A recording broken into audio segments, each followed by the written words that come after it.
గణేషుడిని మర్చిపోయారు. గణేషుడి వల్ల గూడా సంతానం కలుగుతుందన్నారు. గణేషుడి పూజ. రాహువు మీరు అది నెక్స్ట్ ఎపిసోడ్. అచ్చా! అండి. Next okay. పాయింట్ అది. అచ్చా! ఓకే. మీరు ఇంతవరకు సంతానం అవును. అవును. ఎన్ని రకాలు, ఆ! సంతాన లోపాలు ఎన్ని రకాలు అక్కడి అచ్చా! వరకు వచ్చాము శాపాలు. మీరు. ఆ! నెక్స్ట్ క్వెషన్ ఉంది ఇది మీది. రైట్. గణేశుడు పూజిస్తే గూడా సంతానం కలుగుతుంది అంటున్నారు. అదెట్లా? గణేష్‌ని ఎలా పూజించాలి? బుధగ్రహ దోషం ఉన్నప్పుడు, ఆ! కేతుగ్రహ దోషం ఉన్నప్పుడు ఓకే. గణేశుని పూజిస్తే సంతానం. ఇంకొక విచిత్రమైనది ఉంది గురుగారు. అట్ల తద్ది అనే ఒక పండుగుంటది. మన ఆంధ్రాలో చూసాం గదా! ఆ పండగ పరమార్థం గూడా సంతానమే అంట. అంటే మంచి సంతానం కలగాలి అంటే ఆ అట్ల తద్ది జరుపుకోవాలి అని చెప్తారు. అది నిజమేనా? స్త్రీలకి ఎవరైనా మాతృశాపం, భ్రాతృశాపం అటువంటి స్త్రీలకు సంబంధించిన ఎవరైనా దిష్టులు, శాపాలు, బాధలు ఉంటే ఆ! అటువంటి ముత్తైదువుల్ని పూజించి వాళ్ళకి ఇటువంటివి పెడితే ఆ! వాళ్ళ దేహంతో ఉన్న బాధలన్నీ తొలగిపోయి, ఆ! ఈ దృష్టి దోషాలన్నీ తొలగిపోయి వాళ్ళకి సత్సంతానం కలిగే యోగ్యత కలుగుతుంది. ఓకే. సో, దానికి అది ఆచరించమని. ఆహాహా! ఓకే. అసలు ప్రసవం ఎలా జరుగుతుంది గురుగారు? సరే ఇవన్నీ అయిపోయి కష్టాలన్నీ తీరినాయి అనుకుందాం. దానికి మళ్ళీ మనం సంభోగ సమయానికే వెళ్ళాలి. ఓహ్! అవునా? ఓకే. తల్లిదండ్రులు సృష్టి కార్యం హ్మ్. ప్రారంభించిన లగ్నం చూడాలి. ఆహాహాహా! ఆ లగ్నానికి హ్మ్, 4, 5 స్థానాల్లో శుభగ్రహాలుంటే హ్మ్. వారికి సుఖప్రసవం జరుగుతుంది. అచ్చా! ఇంట్లోనే జరుగుతుంది. ఓకే. 5, 7, 6 స్థానాల్లో కొంచెం మిక్స్‌డ్‌గా హ్మ్. శుభగ్రహాలు కావు, హ్మ్. చెడు గ్రహాలు కావు. అటువంటప్పుడు హాస్పిటల్‌లో జరుగుతుంది. అచ్చా! కష్టప్రసవం అంటారు. హ్మ్. అక్కడ కుజుడు, రాహువు అటువంటి వాళ్ళున్నారంటే ఆపరేషన్, సిజేరియన్, సి అచ్చా! సెక్షన్. ఆ! ఓకే. ఆ సమయానికి చంద్రుడు, కుజుడు ప్రభావం ఉందంటే హ్మ్. వాళ్ళు మార్గమధ్యంలో ప్రసవిస్తారు. ఓహ్! హాస్పిటల్‌కి వెళ్తున్నప్పుడు ఆ! ఆ మధ్యలోనే ప్రసవం అయిపోతుంది. ఓకే. కొన్ని చోట్ల మా ప్రసవం హాస్పిటల్‌కి తీసుకురాలేని పరిస్థితులుంటాయి. అవును. కొన్ని కరెక్ట్. అరకు అటువంటి చోట కరెక్ట్. ఆ! వాళ్ళని డోలీలు కట్టి అవును. తీసుకొస్తా ఉంటారు. అవును. తీసుకొచ్చినప్పుడు ఏ చెట్టు కిందో ప్రసవం అయిపోతుంది. అబ్బబ్బా! ఆ! దానికి కూడా చంద్రుడి దోషం కారణం. ఆ! ఇన్ని రకాలుంటాయి. Okay. So, everything depends upon the time అచ్చా! When our parents copulate. Right. గురుగారు ఇప్పుడు కొందరు సంతానం సంతాన క్షయం అంటాం గదా! పుట్టి చచ్చిపోతుంటారు. ఇవన్నీ చూస్తుంటారు గదా! మరి అలాంటి సంతానాన్ని చక్కగా కాపాడుకోవాలి అంటే ఏమన్నా పూజలు, వ్రతాలు, దోష పరిహారాలు ఏమన్నా ఉంటాయా గురుగారు? అదే మనం 3 వచ్చే సంతాన లోపం, సంతాన క్షయం. ఆ! ఈ 2 శాపాలేనన్నమాట. అవును. సో, సంతాన లోపానికి ఈ చేసిన పాపాలన్నీ మినిమమ్‌లో ఉంటే హ్మ్. అది సంతాన లోపం వస్తది. దానికి పరిహారాలు చేసుకుంటే మళ్ళీ సంతానం కలుగుతుంది. ఓకే. కానీ దానికన్నా తీవ్రమైన పాపాలు చేసిన వారికి సంతాన క్షయం అవుతుంది. ఓకే. దానికి కారక గ్రహాలొచ్చి రాహువు, కేతువు, కుజుడునన్నమాట. హ్మ్. సో, రాహువు, కేతువు, కుజుడు మినిమమ్‌లో ఉంటే చెప్పుకున్నాం. ఓకే. ఎవరికైతే దేహంలో ఈ వృశ్చిక లగ్నం, వృశ్చిక స్థానం అటువంటి వాళ్ళకి హ్మ్. ఈ ఎగ్ ఫార్మేషన్ కాకపోవటం, ఈ స్పెర్మ్ ఫార్మేషన్ కాకపోవటం, ఫెర్టిలైజేషన్ కాకపోవటం, వీళ్ళలో ఫాలోపియన్ ట్యూబ్స్ మూసుకుపోవటం, హ్మ్. వీళ్ళలో స్పెర్మ్ కౌంట్ లేకపోవటం, ఈ స్పెర్మ్ మూవ్‌మెంట్ డెడ్ సెల్స్ ఉండటం, హ్మ్. అటువంటి వాటికి కారకుడు కేతువు అన్నమాట. ఓకే. అబార్షన్స్ కారకుడు రాహువు. ఓహ్! తర్వాత పిల్లలు పుట్టి చనిపోతూ ఉంటారు. పురిట్లోనే చనిపోతారు. లేకపోతే వితిన్ మంత్స్ చనిపోతారు. అవును. దానికి కుజుడు కారకుడు అన్నమాట. ఓహ్! సో, సంతాన క్షయం ఆ రకంగా జరుగుద్ది. ఓకే. తర్వాత కొంతకాలం 30 లోపు 30 వరకు పెట్టి 30 లోపు చనిపోతారు పిల్లలు. హ్మ్. అవును. అది అల్పాయుష్ అంటారన్నమాట. ఆ! ఆ అల్పాయుష్‌కి కారకులు వాళ్ళు పూర్వజన్మలో చేసుకున్న పాపాలు, ప్లస్ తల్లిదండ్రులు చేసిన పాపాలు కూడా ఉంటాయి. ఓకే. సో, అప్పుడు ఏ రకంగా మరణం యాక్సిడెంట్స్‌లో చనిపోతుంటారు కొంతమంది. హ్మ్. హ్మ్. కుజుడి ప్రభావం అవుతుంది. అచ్చచ్చ! విహారయాత్రలకెళ్ళి గండాల్లో చనిపోతుంటారు. అవును. జలగండం. అవును. చంద్రుడు బ్యాడ్ అయితే జలగండాల్లో చనిపోతారు. హ్మ్. సూర్యుడు బ్యాడ్ అయితే అగ్ని ప్రమాదాల్లో చనిపోతారు. బుధుడు బ్యాడ్ అయితే తలకి దెబ్బలు జరిగి చనిపోతారు. ఓకే. కుజుడు బ్యాడ్ యాక్సిడెంట్‌లో చనిపోతారు. గురువు బ్యాడ్ అయితే ఈ ఒబేసిటీ, గ్లాండ్స్ అటువంటివి వచ్చి విపరీతంగా శరీరం పెరిగిపోతుంటుంది. హ్మ్. దాంతో చనిపోతారు. ఓకే. శుక్రుడు బ్యాడ్ అయితే వ్యసనాల వల్ల చనిపోతారు. ఓకే. ఎయిడ్స్ అటువంటి వ్యసనాలు. ఓహ్! శని బ్యాడ్ అయితే స్టాంపీడ్స్‌లో లోయల్లో పడిపోయి చనిపోతారు. బా! తొక్కిసలాటలో అవును. చనిపోవటం. అవును. రాహువు, కేతులు అంటే సంఘాత మరణాలన్నమాట. హ్మ్. Group plane accident, train accidents okay. అటువంటి వాటిలో చనిపోతారు. ఓహ్! కేతువు కారకుడైన ఇలాగ సంఘాత మరణాలు ఈ హ్మ్. దేవాలయాలు, అటువంటి పుష్కరాలు, అటువంటి కుంభమేళాల్లో జరిగింది అటువంటి. అవును. అటువంటి చోటకెళ్ళి చనిపోతారు. ఓకే. ఇది జనరల్గా ఉన్నదా, వాళ్ళకి ఆ కారణం ఉన్నదా? సో సుతక్షయానికి సంతానక్షయానికి కారకులు ఈ గ్రహాలు. ఓకే. ఓకే. మెయిన్గా కుజుడు, రాహువు, కేతువు, వాళ్ళ శని. వాళ్ళ పూజలు చేసుకోవాలి. వాళ్ళ ఏ దోషం ఉంది ఆ! చేసి ఆ బిడ్డ జాతకం చూసుకోవాలి, తల్లిదండ్రుల జాతకం చూడాలి. అచ్చచ్చా! So okay. అప్పుడు ఇద్దరి వల్ల ఎవరి దోషం ఉన్నదనేది చూసి వాళ్ళు, అందుకే జ్యోతిష్యుడు ముందు సంతాన భావం చూస్తాడు. ఓకే. ఓకే. ఓకే. జన్మజాతకం పుట్టిన వెంటనే చూసినంటే ఆయుష్ యోగం చూసుకోవాలి. హ్మ్. ఆయుష్ భావం చూసి వీళ్ళు కరెక్ట్గానే ఉన్నది, అచ్చచ్చా! అప్పుడు మిగతా ఓకే. ఓకే. రైట్ గురుగారు. రైట్. నాకు ఆల్మోస్ట్ నా సందేహాలన్నీ తీరిపోయినట్టే ఈ సంతానానికి సంబంధించి. మన ప్రేక్షకులు ఏమైనా ఉంటే కామెంట్ రూపంలో రాస్తే నెక్స్ట్ గురుగారి దగ్గర అంటే మీకేమైనా సంతాన లోపానికి సంబంధించిన సందేహాలుంటే కింద కామెంట్ బాక్స్‌లో రాయండి. అది నేను నెక్స్ట్ టైం గురువుగారికి చెప్పి మీ సమాధానం నేను తీసుకునే ప్రయత్నం చేస్తాను. ఇప్పుడు గురుగారు, ఇప్పుడు ఈ కృత్రిమ గర్భధారణ, ఐవీఎఫ్, సరోగసీ ఇట్లా రకరకాల గర్భధారణ పద్ధతులొచ్చాయి ఇప్పుడు. సో అవి మంచివేనా? ఏది కృత్రిమైంది మంచిది కాదు. భగవంతుడి అనుగ్రహం లేనిది అటువంటివి జరగవు అన్నమాట. భగవంతుడు ఒక సిస్టమ్ అరేంజ్ చేశాడు. 2 దేహాలు కలవాలి, 2 శరీరాలు కలవాలి, శరీరం నుంచి రావాలి. అవును. యోనిజులు అంటారు అనమాట. యోని జన్మం జరగాలి. యోనిలోంచి వచ్చినప్పుడు కొన్ని పాపాలు పుణ్యాలు పరిహారం అయిపోతాయి. సో తల్లి గర్భంలో ఉండాలి, 9 నెలలు అది అనుభవించాలి. ఆ తర్వాత యోని మార్గం ద్వారానే బయటికి రావాలి. ఆ యోని మార్గంలో బయటికి రాలేదంటే రాక్షసత్వానికి చెప్పాలి. సీత అయోనిజ కదా మరి. సీత అయోనిజ, సీత పుట్టుక వేరే. అయోనిజ కొంతమంది రాముడు అయోనిజుడే మరి. రాముడు దీనివల్ల వ్రతం, దీనివల్ల పుట్టినవాడు, ప్రసాదం వల్ల పుట్టినవాడు, తల్లిదండ్రుల సంగమం వల్ల పుట్టినవాడు కాదు.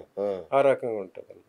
సో ఇదే చెప్పా, ఈ యాగాలు చేసినప్పుడు చెరువు అంటారు అనమాట. ఒక పదార్థం తయారు చేస్తారు, చెరువు అంటారు. చెరువు, ఆ చెరువు ఇస్తారు. ఆ చెరువు తింటే వాళ్ళకి ఆ సంతానం కలుగుతుంది అనమాట. సో మానవ జన్మ యోని మార్గం ద్వారానే రావాలి. అప్పుడు కొన్ని పాపం పరిహారం అవుతాయి. ప్లస్ ఆ శిశువు భూపతనం చెందాలి. శిశువు పుట్టిన వెంటనే భూపతనం చెందాలి. అందుకే భూమాత అన్నారు అనమాట. మొదటి స్పర్శ శిశువుకి భూమాత. అప్పుడు భూమి తనలో రిజిస్టర్ చేసుకుంటుంది, వీడు నా బిడ్డ అని. అందుకోసం 5-6 ఏళ్ళ దాకా పిల్లలు పరిగెత్తి పడినా కింద పడినా వాళ్ళకి దెబ్బలు తగలవు. ఆ భూమి కాపాడుతుంది. రెండో స్పర్శ తల్లి స్పర్శ రావాలి. మూడో స్పర్శ తండ్రి స్పర్శ రావాలి. మా పిల్లలకి కాలికి మట్టి అంటకుండా పెంచుతా ఉంటారు కదా, అది తప్పు. భూస్పర్శ కావాలి, భూపతనం చెందాలి. నేను భూమి మీద పడ్డప్పటి నుంచే అంటారు. భూమి మీద పడటం అంటే అది ఇదివరకు ప్రసవాలు నించోబెట్టే చేసేవారు. అప్పుడు ప్రసవించిన శిశువు భూమి మీద పడాలి, భూపతనం. ఆ భూపతనంతో భూస్పర్శ తగలాలి, భూమి స్పర్శ తగలాలి. అప్పుడు వాడికి ఇమ్యూనిటీ వస్తుంది. భూమి మీద పడిన తర్వాత దెబ్బతాలి. నెక్స్ట్ స్పర్శ తల్లి స్పర్శ, మూడో స్పర్శ తండ్రి స్పర్శ. కానీ ఫస్ట్ స్పర్శ ఎవరు? ఆ నర్సు. నెక్స్ట్ స్పర్శ డాక్టర్ ఉల్టా పెడతాడు. తర్వాత తీసుకెళ్ళి వాష్ చేస్తారు, పట్టుకొచ్చి అప్పుడు తల్లి పక్క పడతారు. వాళ్ళంతా ఏ పరిస్థితుల్లో ఉన్నారు, ఆ బిడ్డను ఫస్ట్ ముట్టుకున్న వాళ్ళ మానసిక పరిస్థితి ఎట్లా ఉంది, శారీరక పరిస్థితి ఎట్లా ఉంది, ఏ భావంతో ఉన్నారు. అసలు గర్భం నుంచి బయటకు చీల్చుకురావటం వృశ్చిక లక్షణం. వృశ్చికాలు గర్భం చీల్చుకుని బయటకు పుట్టుకొస్తారు, అది ఆ లక్షణం. గర్భ విచ్ఛిత్తి, ఆ గర్భ విచ్ఛిత్తి రాక్షస జన్మ. ఆ రాక్షస ప్రవృత్తి ఆ రాక్షస ప్రవృత్తి పెరిగిపోతుంది. సహజ ప్రసవం జరగకపోతే ఇలాంటి అనర్థాలు వస్తాయి. ఇంకా స్త్రీత్వానికి మెయిన్ పురుషుడు ఇందాక చెప్పుకున్నాం మనం, ప్యూబర్టీ నుంచి స్త్రీ వస్తుంది అనమాట. ప్యూబర్టీ వచ్చినప్పుడు వీరికి సన సంపద, మేష సంపద అది వస్తుంది. కాటుక కంటి నీరు చనుకట్టు పయంబడేయాల నేర్చదో, గోటక దైత్యమర్దుని గాదిలి గోడాల అన్నాడు పోతన. కుచోన్నతే కుంకుమ రాగసోణే పుండ్రేక్షు పాశాంకుశ పుష్పబాణ హస్తే నమస్తే నమస్తే జగదేక మాత అన్నాడు కాళిదాసు. వాళ్ళు కుచదృష్టి ఎందుకు చూసారంటే స్త్రీత్వానికి ప్రత్యేక కుచత్. రైట్. ఇప్పుడు అదంతా ఫ్యాషన్ అయిపోయింది. They are exhibiting their cleavage to attract. అది ఒక ఫెమినిటీకి సింబల్. బట్ దాని సెకండ్ పర్పస్ ఉంది. అవి స్తన్యాలంటే పిల్లలకి క్షీరం ఇవ్వడానికి ఏర్పాటు చేసిన సిస్టమ్. అంతే కదా. దాన్ని ఈ రకంగా వాడుకుంటున్నారు కానీ రెండో రకంగా వాడుకోవట్లేదు. నెక్స్ట్ ఇంకోటి ఏంటి, స్త్రీత్వానికి పరిపూర్ణ గర్భధారణ. ఆమె ఎప్పుడైతే ఇప్పుడు ప్యూబర్టీ అనేది ఒక లెవెల్ అయితే, సెకండ్ లెవెల్ గర్భం ధరించిన వాళ్ళకి సీమంతం అని చేస్తారు. అక్కడ కొన్ని ప్రక్రియలు పెళ్లిలాగా చేస్తారు. అవి చెప్తే సీమంతం అని చేస్తారు. సీమ అంతం అంటే సీమ అంతం, అంతవరకు ఆమె కన్య. ఎప్పుడైతే గర్భం దాల్చిందో ఆమె తరుణి అవుతుంది. ఓకే. అందుకోసం ఆ సీమ కన్నెచెర అంటారు, కొంత పెళ్లి కాకపోతే కన్నెచెర వీడలేదంటారు. అవును. సో ఆ కన్నెచెర అక్కడతో వీడిపోయి ఆ సీమ అంతం అయిపోయింది, బార్డర్ కంప్లీట్ అయిపోయింది. So you are stepping into another field. అది సీమంతం, అది సెలబ్రేట్ చేస్తుంది. ఓకే. మళ్ళీ 3వ నెలలో 21 రోజు నుంచి, గర్భం దాల్చిన 21వ రోజు నుంచి 3వ నెలలోపు గర్భస్థ శిశువుకి లింగ నిర్ధారణ జరుగుతుంది, సెక్స్ ఏర్పడుతుంది. సో అటువంటిప్పుడు పుత్రుడు కావాలని పుంసవనం అని ఒక ప్రక్రియ ఉంటుంది, అది చేస్తారు. పురుషులు కావాలంటే అన్నీ చేస్తారు. అదేంటంటే ముందు ఆ కాలంలో పుత్ర సంతానం ముందు కావాలి అనేది చేసుకుని ప్రక్రియలు. ఇలాగ ఒక్కొక్క లెవెల్లో ఒక్కొక్క సిస్టము, కొన్ని ప్రక్రియలు ఉన్నాయి. అవన్నీ ఎవరు చాటట్లేదు. ఇప్పుడు ఏంటి, పిల్లల్ని కంటమే నామోషి అయిపోయింది, గర్భధారణ ఇంకా నామోషి అయిపోయింది.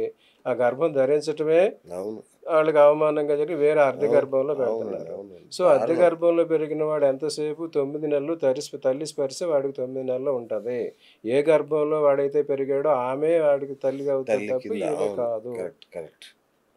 సో ఆ పరిస్థితి చేసినప్పుడు తల్లిని ఎలాగో విద్వేషణ వస్తుంది, వాళ్ళు ఉండరు అన్నమాట. అట్లా ఇంకా తర్వాత జరిగేది ఏంటి, ఐవీఎఫ్లు వచ్చినాయి. ఐవీఎఫ్లు వచ్చేసరికి రకరకాలు చేస్తున్నారు ఇప్పుడు. ఇదివరకు అయితే అప్పుడు కౌరవులు పాండవులు వాళ్ళకి పుత్ర సంతానం కావాలి కౌరవులకి. అప్పుడు శతపుత్రులు ఉంటేనే, ఒక మహారాజు ఉన్నాడు శతపుత్రులు ఎవరైనా సరే, వశిష్ఠుడికి 100 మంది పుత్రులు, విశ్వామిత్రుడికి 100 మంది పుత్రులు, అట్లా 100 మంది పుత్రులు ఉంటేనే పుత్ర సంతానంగా లెక్క తీసుకోవాలి. సో అప్పుడు కౌరవులు వాళ్ళు ఈ రాజ్యపాలన నాటికి కావాలి కనుక 100 మంది సంతానం కావాలి కనుక 100 మంది సంతానాన్ని చేశాడు. ప్లస్ ఆడపిల్లలు ఏందో జీవితం లేదని ఒక ఆడపిల్ల దుశ్శలని 101 కొండల్లో అప్పుడు వ్యాసుడు అరేంజ్ చేశాడు. ఇప్పుడు అదే సిస్టమ్ ఇప్పుడు డాక్టర్స్ కూడా చేస్తున్నారు. ఓకే. కానీ ఏం చేస్తున్నారు, they are doing the same. Fertilize చేయటం, మగ ఆడ అలా చేయటం. నెక్స్ట్ ఇంకోటి కావాలంటే ట్విన్స్ చేయటం. ఆ ట్విన్స్ లో మళ్ళీ ఇందాక ఇద్దరు మగ ఇద్దరు ఆడ మగ ఇట్లా చేయటం. ఇన్ని రకాల టెస్ట్ ప్రక్రియలు చేస్తున్నారు. చేసి వీళ్ళు ఏది అడిగితే అది నుంచి మిగతా వాటిని వాళ్ళు డిస్ట్రాయ్ చేసేస్తారు. అది దట్ ఈస్ ఈక్వల్ టు భ్రూణ హత్య, అబార్షన్. ఆ పాపం వాళ్ళకు కూడా. ఇప్పుడు ఏదో దీనికోసం ధనం కోసం వాళ్ళు చేస్తున్నాం అనుకుంటున్నారు, వారి నెక్స్ట్ జనరేషన్ ఏమైపోతుందో వాళ్ళు చూసుకోవాలి. వాళ్ళకి అనపత్య యోగం అటువంటివి వస్తాయి. సో మానవ జన్మ ఇచ్చింది ధర్మార్థ కామ మోక్షాలు పాటించి, ధర్మంగా బతికి, అర్థం సంపాదించి, కామ్యాలు తీర్చుకుని మోక్షం పొందండి అనేది ప్రక్రియ. అవి మానేసి ఆల్టర్నేట్ మెజర్స్ కానీ డిఫరెంట్ మెజర్స్ కానీ చేసుకున్నప్పుడు ఇలాగ రాక్షస ప్రవృత్తి, రాక్షస సంతానం కలుగుతుంది.